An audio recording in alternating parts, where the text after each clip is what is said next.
Hello everybody, welcome back to my channel. This is Harika.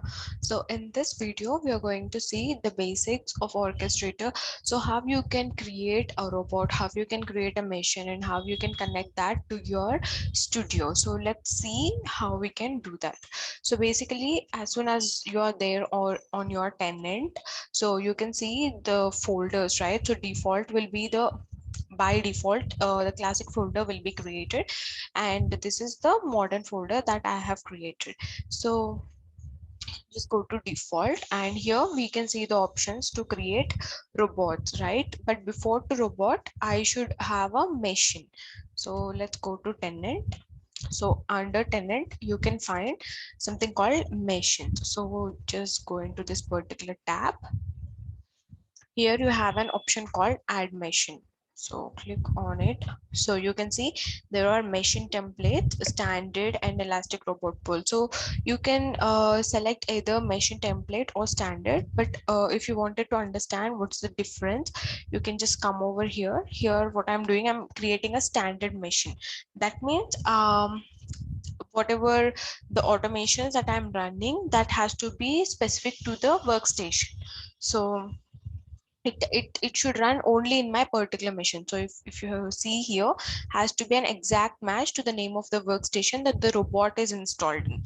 So the robot and my machine name has to match. So how do you know that this is an exact machine name? Okay, so I'm going to here. So if you type the host name, I can get the exact machine name.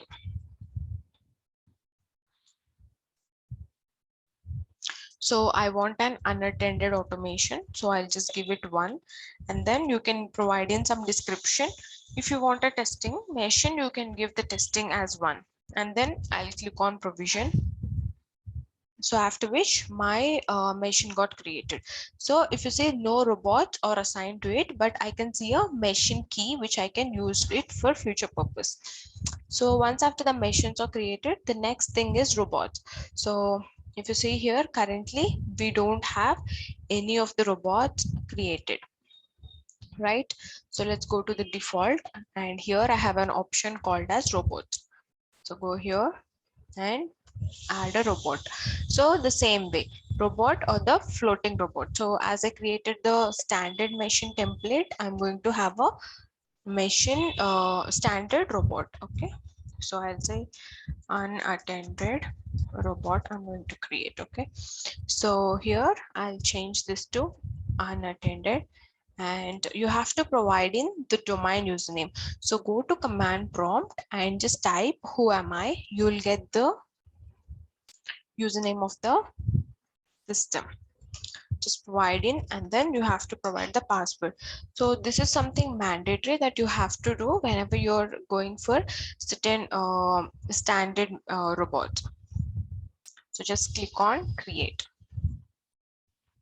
Okay, done, right? But we can say this is disconnected and it's not connected to our robot. So what you can do, go to the machines, copy the machine key, and come to your assistant. So here we have an option. So if you don't know how you can do this, just open your UiPath assistant, and then here you can see preferences.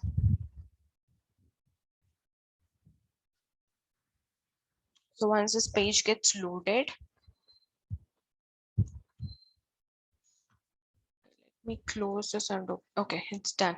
So I can go to orchestrator settings. Here you have an option either to link it with service URL or to the machine key. So go to the machine key, and the machine name will be coming by default. Okay, so you can you have to paste in the URL. So till here you can just copy the URL and go over your assistant, paste it, and then you have to copy the machine key, provide in here, then connect. So once after you connect, it shows connected and licensed. So if you see,